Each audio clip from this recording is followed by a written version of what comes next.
On your Monday breaking news reaction episode of Locked On Raptors, Bobby Webster is the GM of the Raptors for the long term, but it's definitely MLSE in charge now.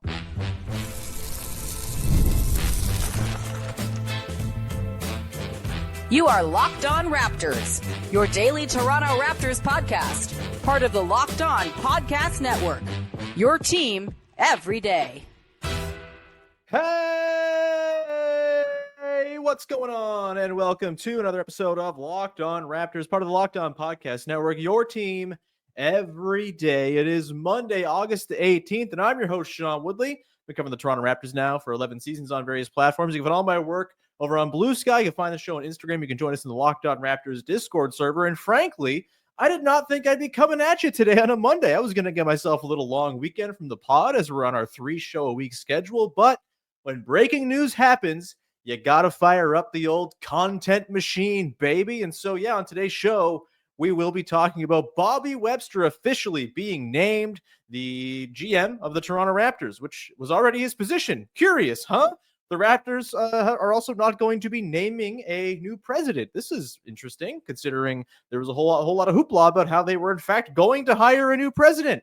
We'll dig into all of the weird layers of this and the MLSE of it all. We'll talk about Bobby Webster and his fitness for the job and all of that coming up today. Before we dive into that, today's show is brought to you by our friends over at FanDuel. Football season is around the corner. Visit the FanDuel app today and start planning your futures bets now. All right, on today's show, like I said, we are going to talk about the Bobby Webster news from the Toronto Raptors. Let's start with the press conference release, shall we? I'm not going to read the whole thing because that's not interesting, but it's in my inbox here from the team. Keith Pelley leading off here with the announcement that after an extensive search process, the team has decided that they will not appoint a president at this time, but they have further extended the contract of general manager Bobby Webster, who, of course, when Masai Ujiri got let go, it was reported that they had just extended his contract. So what are the details of that? I don't quite know, but an interesting order of operations here for MLSE and Keith Pelley over the last couple of months, where start of June, it seems like they made their decision. We're moving on from Masai Ujiri. Masai pleads his case to stick around through the draft. They say, okay, that's not weird at all. And then they fire him the day after the draft and then say everyone else has been extended. They say they fired Masai Ujiri for basketball reasons. We'll get into why that holds even less water now than it ever has. But ultimately, Bobby Webster is going to be guiding this team. He has seemingly the lead basketball decision-making title for the team.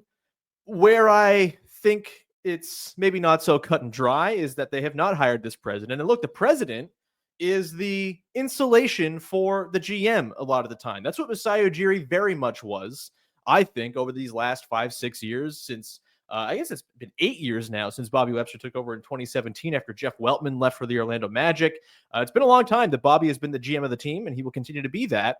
He doesn't have Masai Ujiri as the hammer on decisions. We'll get into sort of the muddiness of trying to parse blame and assign credit and attribution to moves, good and bad, over the last few years between Masai Ujiri and Bobby Webster. Certainly, it'll be a little more clear now as to who has final decision-making say on the basketball side of things. But again, I don't even think it's that clear because there's no president. There is not that sort of figurehead of the franchise to be the buffer between the owner of the team, or in this case with the Raptors, the collection of dudes who govern the team in suits in MLSE boardrooms, and the rest of the basketball operation. Masai was that buffer. That is now gone. This is the same thing that happened with the Toronto Maple Leafs. When Brendan Shanahan was let go at the end of this past season, they decided not to hire a new president.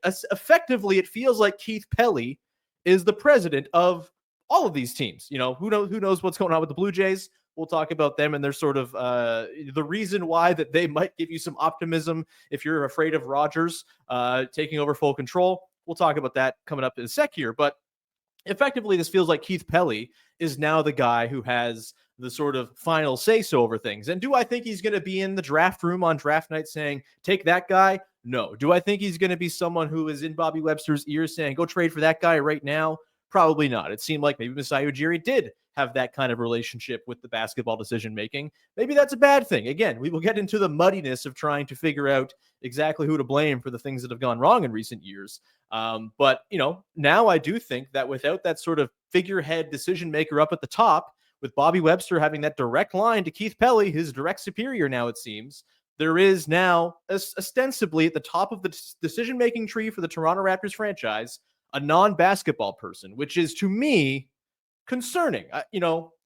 I think this all further hammers home that the firing of Masai Ujiri didn't really have anything to do with basketball as much as they wanted to say that it did. It very clearly was the logical endpoint of a simmering long feud between Ed Rogers and Masai Ujiri. And, the recent spell of poor play for the team and the nearing of the end of Masai Ujiri's contract certainly gave the Raptors all the reason in the world to say, hey, this is the time to get Masai out of here and not pay him $15 million to run the team.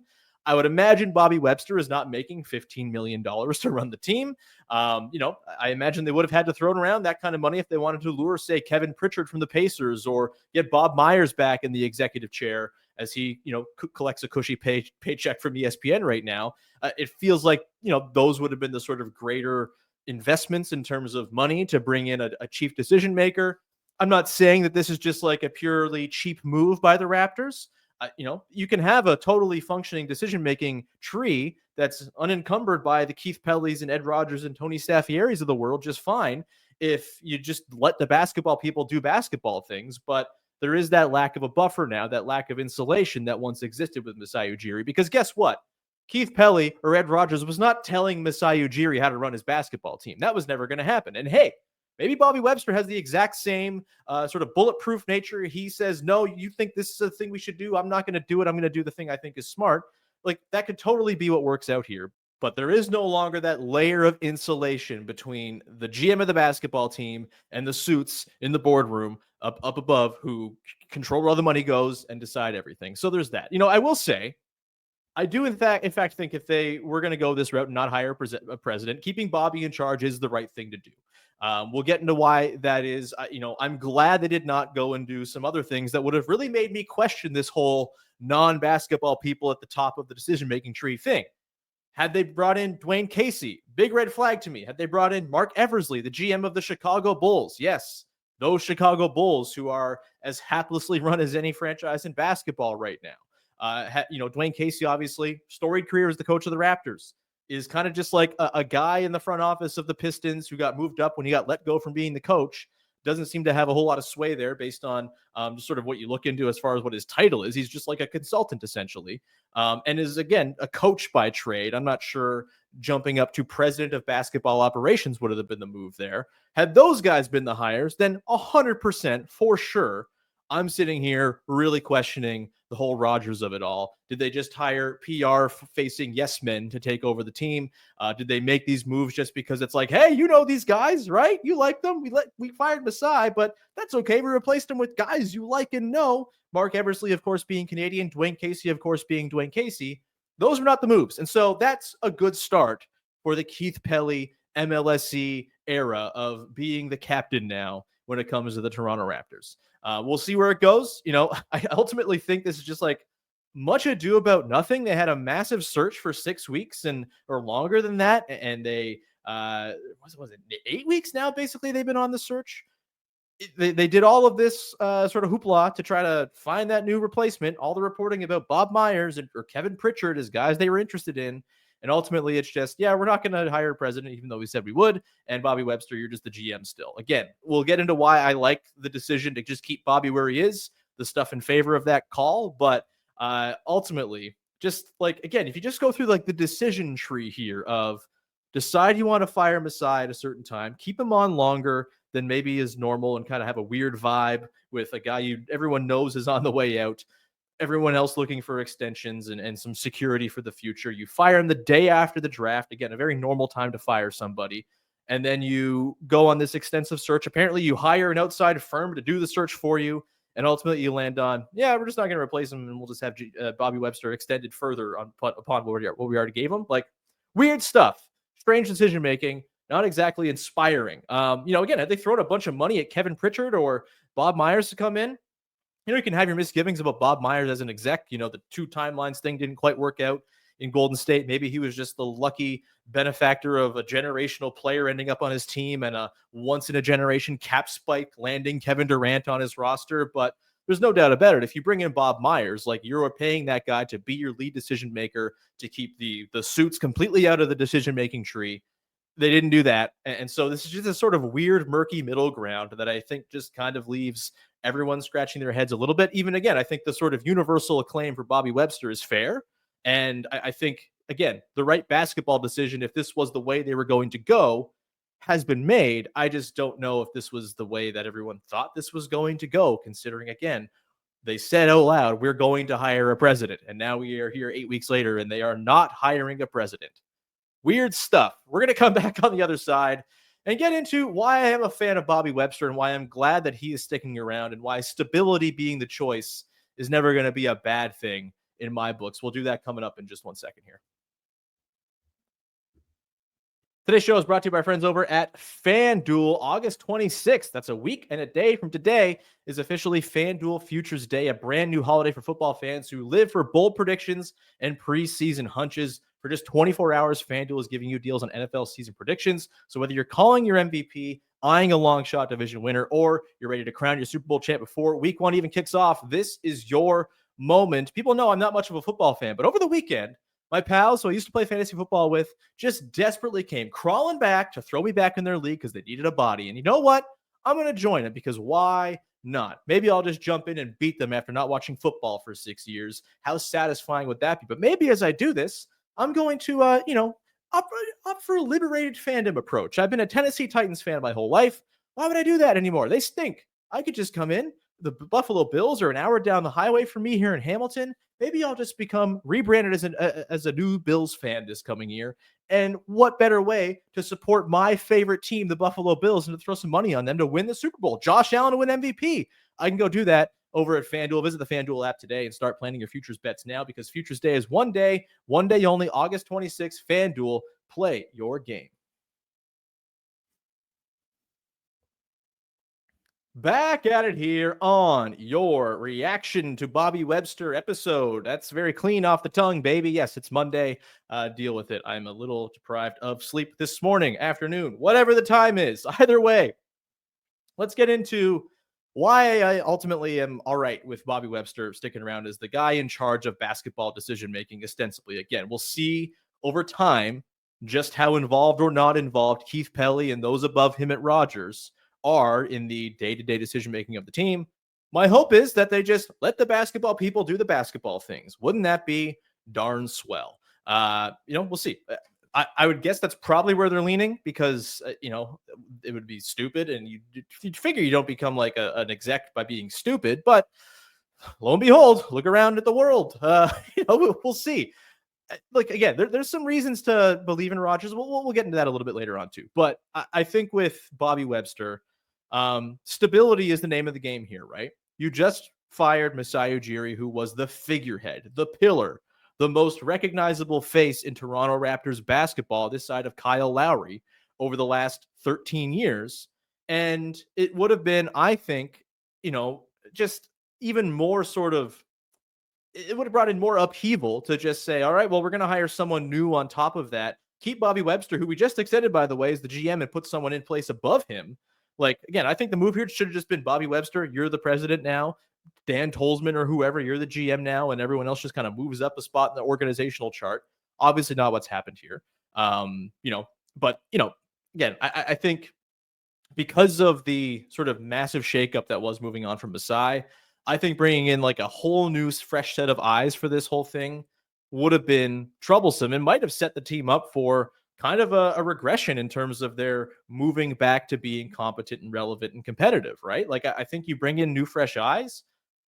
What's the easiest way to assure yourself job security when you're a new hire on the job? It's, well, fire everyone, tear it all down to the studs, and say, well, I need time for this to sort itself out. That's not going to be the case here. I think Bobby Webster is going to be incentivized to keep building upon the team that he's been building. And look, you can have your misgivings about the basketball team as it currently exists. The decisions in recent years have very much been all over the place. And I don't think that there is just like a line down the middle where you're a Bobby guy or a Masai guy, and the decisions line up, and the good ones are one guys and the bad ones are the other guys, right? Like this was a collaborative effort. And yes, as much as Bobby and Dan Tolzman have very much been hands-on with the day-to-day over the last 5-6 years, more than Masai has, like clearly Masai had the final hammer. Clearly they collaborated a lot on decision-making. And you can go back through some of the reporting. I mean, look, Josh Lewenberg reported not long ago about how, Masai was more sort of behind the Brandon Ingram trade than Bobby Webster was. I actually happen to like the Brandon Ingram trade. Now, do I like the Brandon Ingram trade as a response to what I think was the bad decision to not extend Pascal Siakam? Yeah, I think that's where the Brandon Ingram trade looks good. And to that point, the Josh Lewenberg article details that Masai was not pro extension for Pascal Siakam. Bobby Webster was. And so, again, some disagreement there. Maybe that's a good thing here, right? Like you get a little bit of that disagreement and philosophy up at the top out of the way. That said, I don't think it's a bad thing to have people who disagree at the top of an organization. It's good to have varying viewpoints and, all kinds of thoughts and opinions valued and weighed when you're making massive basketball decisions that are hard to reverse. And so if you just go on like those two instances there, score one for Bobby on wanting the Siakam extension, score one for Masai on thinking, this Ingram trade is something we got to do.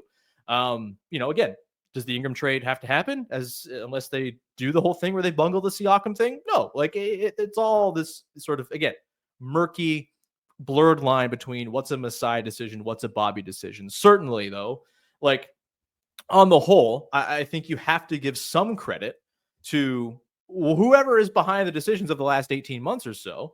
I think you have to give some credit there. Like between 2022, the summer of 2022 and the deadline in 2024, that like 18-month-ish period there, a nightmare. Like bad decisions all around. They didn't double down on the good team that won 48 games in 21-22.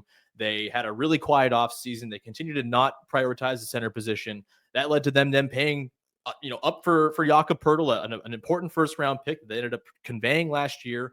8th overall became Rob Dillingham. I'm not worried about it, but like the decisions were all this sort of like, they all kind of compounded on top of one another, right? You lose Fred VanVleet in free agency because you misjudged the market. That makes not trading OG Anunoby at the previous trade deadline for the reported package of a few picks from the Memphis Grizzlies a little more questionable. You kind of to play the will you won't you thing with trading Pascal Siakam. You alienate him at the start of the year by calling him selfish indirectly, not on purpose, but definitely was how it was taken.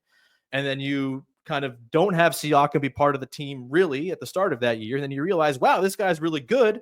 Maybe we should incorporate him more into what we're doing here with Darko Rajakovic in year one. Things start to look all right, especially with him and Scotty Barnes. Then you trade Pascal Siakam for a tiny package anyway, because you get backed yourself into a corner. Like that sort of net of decisions was bad and poor. But to their credit, over the last 18 months, 20 months, whatever we're at now, whoever has been calling the shots, which again, Bobby Webster's had a big part in all of it, things have gotten better. Things have turned around. The team feels like it's gotten back to its roots a little bit as a hub for player development, as a place that has like a real sort of devoted team family culture, all of that stuff. And like the basketball decisions, look, the roster as it sits today, where we just did an episode on Friday about how they might have too many dudes who are worthy of, real functional minutes in the NBA. Like that was not the case 18 months ago when they had Scotty Barnes, Pascal Siakam, OG Anunoby, and question mark Dennis Schroeder, Precious Achiuwa. You gonna figure it out? Like things have drastically changed since that time, and so I give credit to Bobby Webster for staying the course, for revamping the roster in a way that now you can certainly talk yourself into this team being playoff competitive this year, which is good, which is a step forward, especially in a league where tanking has worse and worse returns on investment at this point. There's no guarantees. You have good players on your roster. Try to make the most of it. I think they're on their way to doing that. And we could be just a couple of months away from thinking even more, optimistically about this team because they're winning basketball games and actually playing together. And the young players are taking steps forward, as you can often hope and expect young players to do. Not all of them probably, but they have a lot of guys. They got a lot of shots. A couple are going to hit. And it's going to paint the picture even more favorably. I think, regardless of how they got to this point, yeah, the 2022 to 2024 stretch was awful. They've done a lot better over the last 20 months of getting things back on track. And I think to then move on from Bobby Webster now and bring in someone new would just totally muddy the direction, puts Darko Rajakovic like squarely in the hot seat.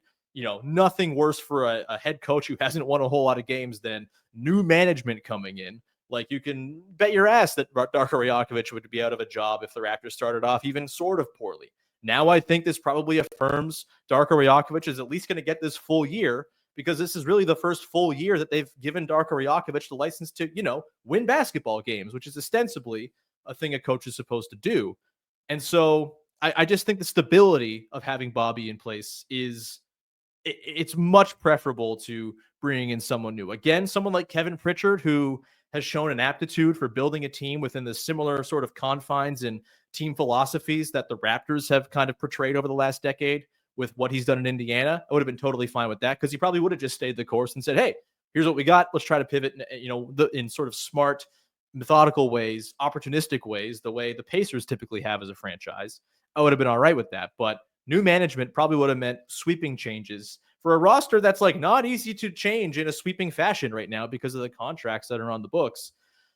It's all to say, like, again, kind of a nothing burger of a decision with what's gone on here, with the decision to keep Bobby around and again, to sort of have MLSE guide the ship. I think the MLSE part of it's probably the biggest takeaway here, in that they are now very much the bosses. We'll come back on the other side and quickly run through why maybe that's not terrible. Maybe there is some hope here as Rodgers and MLSE kind of take over here. I mean, MLSE has always been in charge. I probably have misspoken in saying just MLSE. Like, Rodgers is now MLSE. They are taking full control in 2026. It's very close, and it seems like it's already just kind of happening in practice, as Larry Tannenbaum is very much on his way out, very much turning his attention towards the Toronto Tempo and the WNBA and his new sports management group. We're going to come back on this side and close off on, thoughts on Rodgers and whether it's in fact good that they are now our overlords of basketball. We will do that to close things out in just one sec.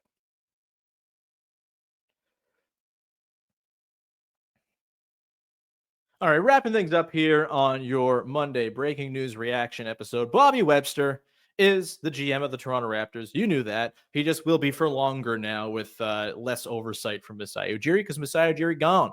And it's Keith Pelley and the MLSE Rodgers crew guiding the ship. And okay, let's try to end optimistic here, because I don't think it's any secret. I am generally pretty skeptical of Rodgers as a company. I am skeptical of Ed Rodgers as a guy. A guy who saw Masai Ujiri, what he did for the franchise, and said, I don't want to pay for that. I don't quite trust his personal decision-making running the show. Again, Keith Pelley, a guy who's had some success. He's been around a while. Maybe he's someone we can trust a little bit more. But again, I'm skeptical of anyone who, comes in as like the suit from the corporate overlords to run the basketball thing if they don't have a full, understanding of how the basketball thing actually works. That said, let's take a look at the Toronto Blue Jays and how Rodgers, again, they're not an MLSE product, and so there's probably differing factions of interest going on with MLSE. And again, Rodgers is assuming full control. Maybe they'll all be folded into one thing at some point, because that's what happens in our beautiful country where everyone owns everything. By the way, support Air Canada workers, nationalize Air Canada, et cetera, et cetera. But back to the matter at hand, the other giant corporation that owns our lives, Rodgers. Maybe at one point it's all just MLSE with the Blue Jays in there and everything like that, as they consolidate power, because that's what Rodgers likes to do, is consolidate everything in our wonderful, wonderful world we live in. Either way, if you just look at the sports of it all and how they have approached the Toronto Blue Jays, there's some optimism to be found. And again, the Jays have had some rough years in terms of decision-making, in terms of some stuff going wrong, in terms of, prospects kind of busting out and forcing them to spend money in free agency, which is always a tricky proposition.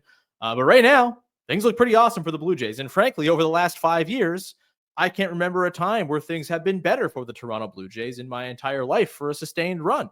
They've been, outside of the 2024 season, like a perennial high 80s, low 90s win team that constantly gets invested in. The stadium, look, I'm no fan of the Dome as just like a place to watch a baseball game, as someone who's been to some other parks that are much better.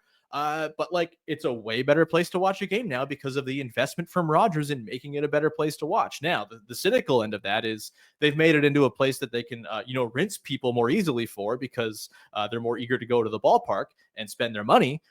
Sure, but they're investing that money in the baseball team. They're one of the highest payrolls in baseball. They keep on, swinging for and striking out on guys like Shohei Ohtani and Juan Soto. That's all great. Obviously, baseball salary structure entirely different from what's going on in the NBA, what's going on with the Raptors. So you can't draw those direct comparisons. There's not going to be some, will it be the Lakers or the Raptors for, X superstar in 5 years' time, like it was with the Dodgers and Blue Jays for Shohei Ohtani.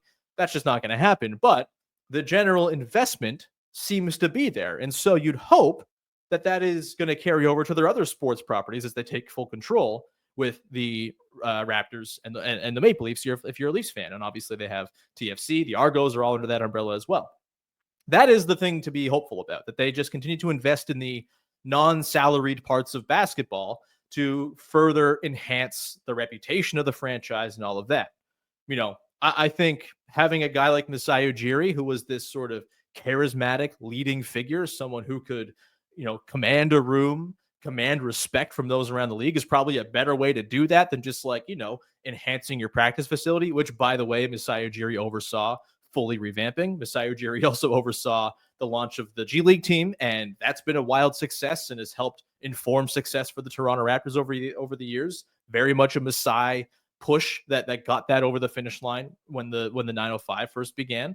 Like, you can get all this stuff done. You can do the investment and still also have that figurehead guiding the ship who's charismatic, who, again, commands respect around the NBA. And it's not to say Bobby Webster won't have that around the NBA. And some of the reporting suggests that maybe the way Masai was viewed by some other people, who run teams around the league, GMs, etc., maybe there was something sort of souring there. Maybe there was just like a bit of a, just, you couldn't get through what's the word I'm looking for? I don't even know the word I'm looking for. But like, there had been some burning of bridges there, perhaps with Masai and other people he'd done negotiations with or not negotiated with or whatever over the years. Maybe Bobby Webster refreshes some of those relationships. There's the optimism for that. Ultimately, again, I don't fully trust Rogers to like make the soundest decisions in terms of optimizing championship equity or anything like that. There have been lots of things with the Blue Jays that have been frustrating over the years. That's really the closest thing we can sort of draw on and when it comes to Rogers' influence on sports. But grand scheme of things, the Blue Jays have been a better team over the last 5 years than they have at any point in my life, and that has largely coincided with Rogers fully investing in the product. You'd hope that's going to happen with the Raptors, and they won't just become this sort of backwater franchise that they just kind of have as a part of their portfolio. Obviously, the Blue Jays, when they're winning, they are the biggest ticket in town. You could argue they're even more sort of, widespread in their acclaim than the Toronto Maple Leafs, because there's one baseball team in Canada and there's a whole lot of people who do not like the Toronto Maple Leafs, even in Toronto. And so, yeah, like the Blue Jays are their sort of their golden ticket. The Raptors, we know, can be an absolute cash cow when they're winning, which is, again, what I think it's a reason for optimism, right?